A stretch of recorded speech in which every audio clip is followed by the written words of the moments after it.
Oke, bismillahirrahmanirrahim. Assalamualaikum warahmatullahi wabarakatuh. Hello everyone, how are you today? Bagaimana kabar kalian hari ini?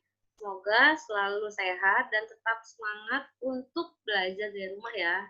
Nah, minggu lalu kan kita sudah libur ya, cukup lama selama 1 minggu. Nah, makanya itu untuk hari ini saya mengucapkan dulu nih kepada kalian welcome back to English class. Selamat datang kembali ke kelas bahasa Inggris dan hari ini kita adalah pertemuan yang ke-5.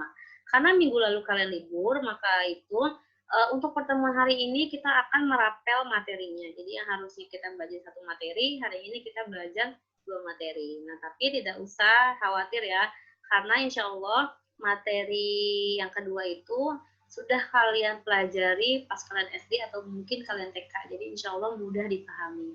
Oke, sebelum kita mulai kelasnya, maka baiknya kita mengucapkan atau membaca bismillah terlebih dahulu ya. Bismillahirrahmanirrahim. Oke. Nah, materi hari ini ada 2. Yang pertama ada pronoun atau kata ganti. Nah, kata ganti dalam bahasa Indonesia itu ada kayak contohnya ya, saya, aku, saya sama aku sama aja ya, kamu, dia, mereka, kita, dan lain-lain. Nah, yang kedua kita akan belajar mengenai that. That itu artinya penanggalan. Nah, dari nama-nama hari sampai dengan nama-nama bulan. Nah, mudah kan ya? Oke, kita langsung saja kita menuju ke materi yang pertama, yaitu mengenai pronoun atau kata ganti. Nah, bisa dilihat di sini saya sudah menyiapkan tabel untuk kalian yang berisi macam-macam pronoun. Oke, sebenarnya pronoun itu nggak cuma ada 4, kalau nggak salah ada sekitar 8, tapi untuk saat ini yang perlu kalian pahami dan perlu kalian ketahui itu cukup 4.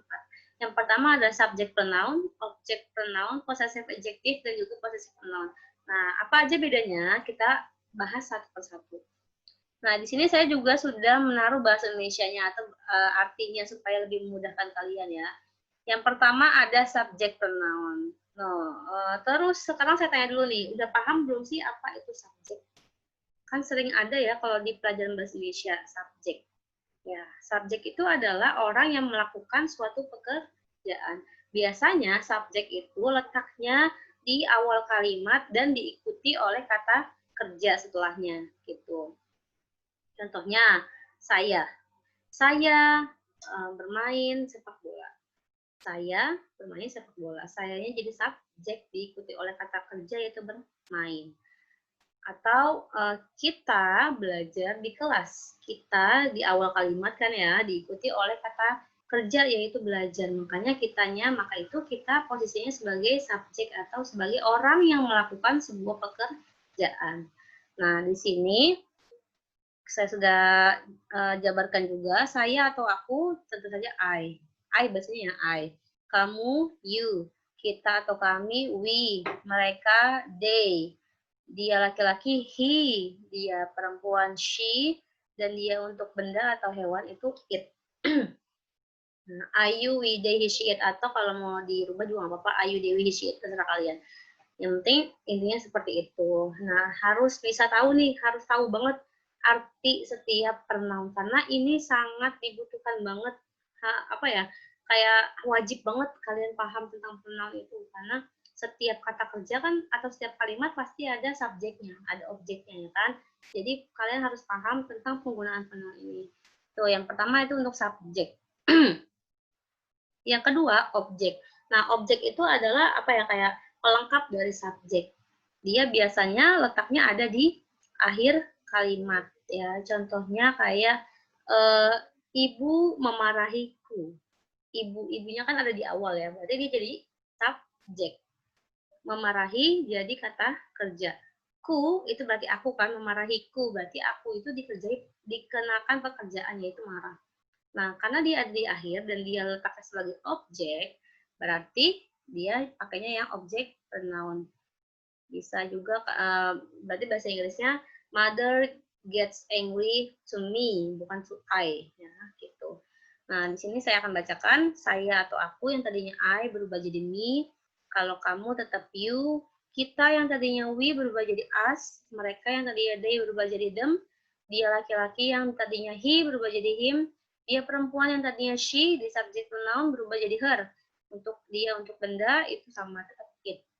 Itu ya perbedaan antara subject pronoun dan object pronoun. Jadi kalian harus tahu dulu nih, kira-kira kalimat itu dia jadi apa? Jadi subjek atau jadi objek? Kalau dia jadi subjek, berarti kita kata gantinya menggunakan yang subject pronoun. Tapi kalau dia menjadi objek, berarti tentu saja kalian harus menggunakan yang object pronoun. Gitu ya. May you ask them, him, her, it. Nah, yang selanjutnya ada possessive. Possessive itu ada dua. Ada yang possessive adjective sama possessive pronoun, tapi keduanya sama-sama menjelaskan tentang kepemilikan suatu benda. Contoh, bukuku berarti buku milikku. Bukumu, terus kelas kita, rumah kita, orang tua kita, orang tuaku, orang tuamu, ibuku, ibumu, dan lain sebagainya.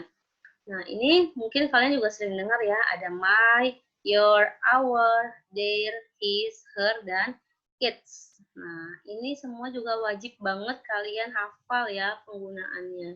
Ya, saya ulangi ya. My, your, our, their, his, her, its. Nah, dia biasanya adanya di awal. Jadi, sebelum ada kata benda, dia dulu nih. Contoh book, kata bendanya buku. Berarti kalau bukuku, my book. Bukumu, your book. Buku kita atau buku kami, our book. Buku mereka, their book. Buku dia laki-laki, his book. Buku dia perempuan, her book. Bukunya benda gitu ya, benda atau hewan, its book. Tuh. Terus yang terakhir ada possessive pronoun. Sebenarnya untuk possessive pronoun ini agak jarang digunakan dalam percakapan sehari-hari ya, tapi tidak apa-apa. Yang penting kalian paham aja. Nah, bedanya apa sih, Miss? Nah, kalau possessive adjective kan biasanya adanya sebelum kata benda ya. Kalau possessive pronoun itu biasanya setelah kata benda. Contoh, misalnya saya mau ngomong gini, buku ini milikku. Saya ulangi ya, buku ini milikku. Berarti this book is mine. Tapi kalau saya mau ngomong, ini bukuku, berarti this is my book. Nah, sama aja kan ya sebenarnya ya. Mau kalian memakai yang manapun itu sama aja sebenarnya. Gitu. Jadinya mungkin lebih mudah atau lebih simpel menggunakan yang possessive adjective daripada yang possessive pronoun. Tapi yang penting kalian paham saja itu mengenai perbedaan antara dua possessive ini. Tuh, jadi udah paham ya bedanya subject pronoun, object pronoun, possessive adjective, dan possessive pronoun. Tuh. Kalau subject pronoun berarti digunakan ketika dia menjadi subjek. Kalau objek digunakan ketika dia menjadi objek. Kalau possessive adjective digunakan ketika dia menunjukkan kepemilikan suatu benda. Begitu juga dengan possessive pronoun. Bedanya, kalau possessive adjective adanya di depan sebelum benda, kalau possessive pronoun adanya di belakang setelah kata benda. Gitu. Oke, kita lanjut ke example atau contoh. Nah, contoh dari subject pronoun. Saya memiliki seorang adik perempuan. Ini sayanya saya bold. Saya tebelin tulisannya, terus saya garis bawahi saya di sini karena dia berada di awal kalimat, berarti dia otomatis menjadi subjek. Berarti I have a younger sister. Itu juga yang kedua, dia suka membaca novel. Dianya di sini karena adanya di awal kalimat, berarti otomatis dia menjadi subjek. She likes reading novel.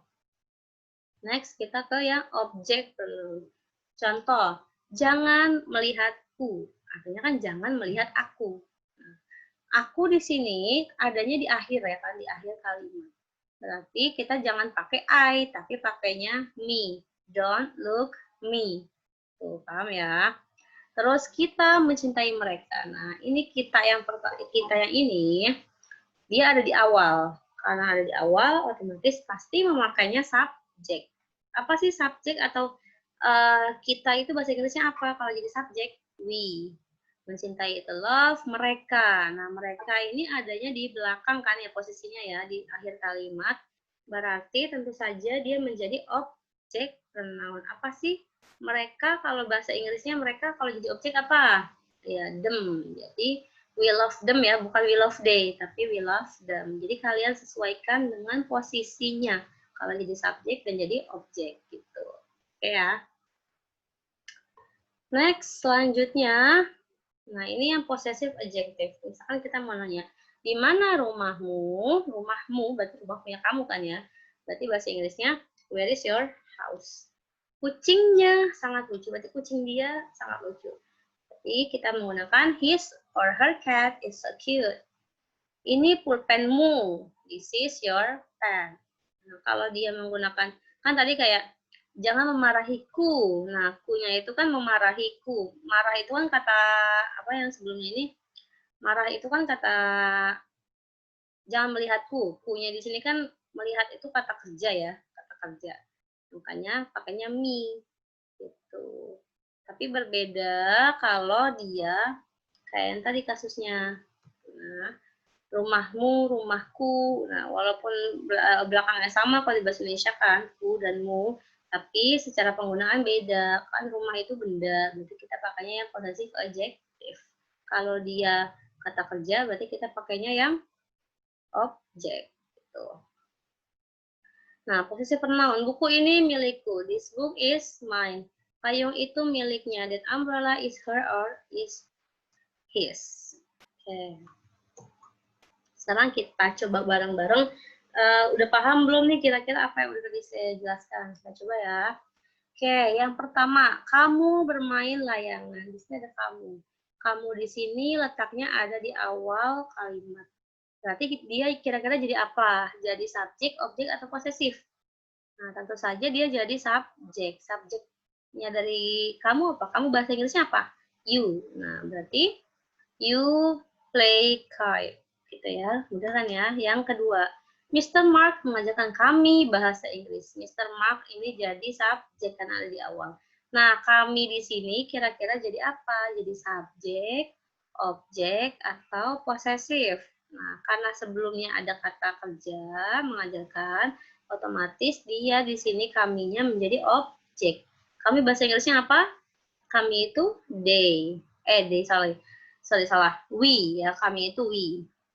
Nah, itu kalau jadi subjek. Kalau jadi objek berubah jadi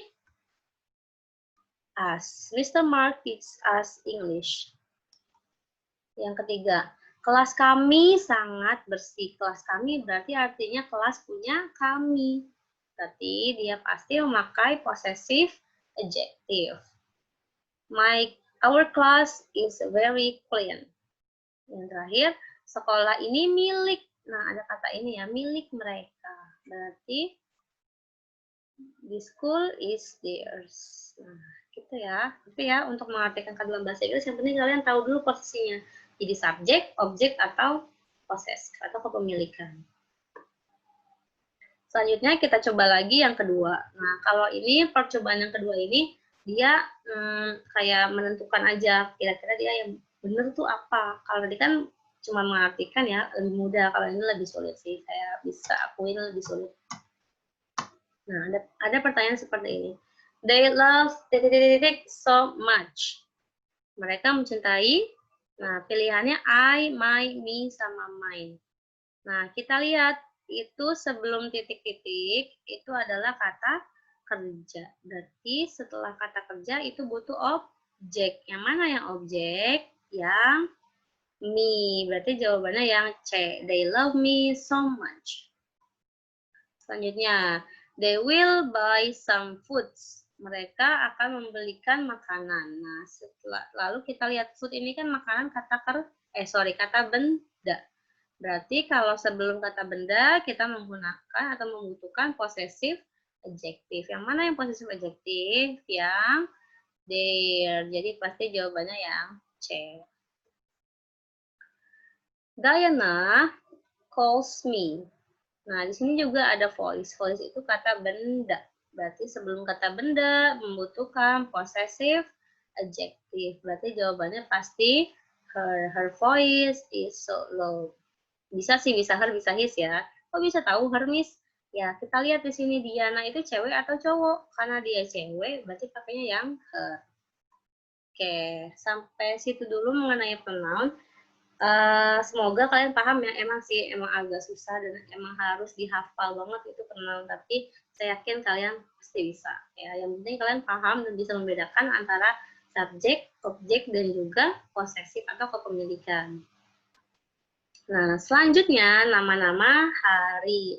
Nah, kan tadi sudah saya bilang ya di awal ya, pasti ini gampang banget karena udah pernah kalian pelajari entah itu di SD atau itu di TK dulu. Kita baca ya. Dari Senin. Monday. Ya, Selasa Tuesday, Tuesday, pakai C, Tuesday, Tuesday. Kalau Rabu Wednesday, Wednesday, D-nya nggak dibaca, bukannya Wednesday tapi Wednesday, Wednesday. Kalau Kamis Thursday, Thursday, Thursday. Kalau Jumat Friday, ada yang bilang Fridays, ada yang bilang Friday sih. Terus Sabtu Saturday, Saturday. Minggu Sunday. Oke. Nah, bagaimana caranya kita menanyakan, hari ini hari apa ya? Kalau misalkan sama teman, hari ini hari apa sih? Gitu. Berarti cara bertanyanya what day is it today? Bacanya is it aja ya, jangan is it. What day is it today? Today is Monday. Kalau ini hari Senin berarti today is Monday. Kalau hari ini ternyata hari Rabu gimana? Today is Wednesday. Kalau ternyata hari ini hari Minggu, today is Sunday. Jadi bisa diganti-ganti sesuai dengan hari yang sedang terjadi saat itu. Lalu ini juga, what day was it yesterday? Nah, ini kalau nanya kemarin hari apa sih? Gitu ya. Jadi yesterday ini artinya kemarin. Kalau today artinya hari ini, kalau yesterday artinya kemarin. Kemarin hari apa? Berarti yesterday was Sunday. Kalau hari ini hari Senin, berarti kemarin hari Minggu. Terus yang terakhir, what day is it tomorrow? Tomorrow itu artinya besok. Ya, kalau sekarang hari Senin, berarti besok hari Selasa. Kita tinggal tomorrow-nya kita pindahin ke bawah. Jawaban tomorrow is Tuesday. Gitu ya, mudah ya, mudah banget dong. Terus yang selanjutnya ada nama-nama bulan. Ada January, February, March, April, May, June, July, August, September, Oktober, November, Desember. Nah, kita sekarang belajar, kalau tadi kita belajar tentang today, yesterday, sama tomorrow. Nah, ini di sini ada after dan before. What is the month after January? Artinya, bulan apa setelah bulan Januari? Abis Januari bulan apa? Bulan Februari. Berarti jawabnya, the month after January is February. Tuh, after itu artinya sesudah. Tuh. Kalau yang kedua, what is the month before April? Bulan apa sebelum, kalau before sebelumnya, bulan apa sebelum April? Sebelum April berarti Maret. Maret bahasa Inggrisnya March. The month before April is March. Saya ulangi ya, January, February, March, April, May, June, July, August, September, Oktober, November, dan Desember. Oke, sampai sini paham ya. Jadi emang materi kita agak banyak hari ini, ada 3. Untuk penugasan, nanti kalian bisa lihat di Edmodo. Pahami dulu materinya. Kalau bisa, apa yang sudah saya sampaikan di slide ini, itu dicatat di buku kalian, biar kalian punya catatan mengenai materi yang sudah saya sampaikan setiap minggunya. Oke, selamat belajar. Semoga apa yang saya sampaikan paham dan mudah untuk dicerna oleh kalian semua. Kalau ada yang tidak paham, boleh ditanyakan via WA. Tugasnya boleh silahkan dicek di Edmodo. Jangan lupa dikerjakan tepat waktu ya. Oke. Thank you for attention. Saya ucapkan terima kasih untuk perhatian kalian hari ini. Dan see you next week. Sampai jumpa lagi di pertemuan selanjutnya atau di minggu depan. Oke, let's and our meeting with Hamdalah. Alhamdulillahirabbil alamin. Thank you so much. Wassalamualaikum warahmatullahi wabarakatuh.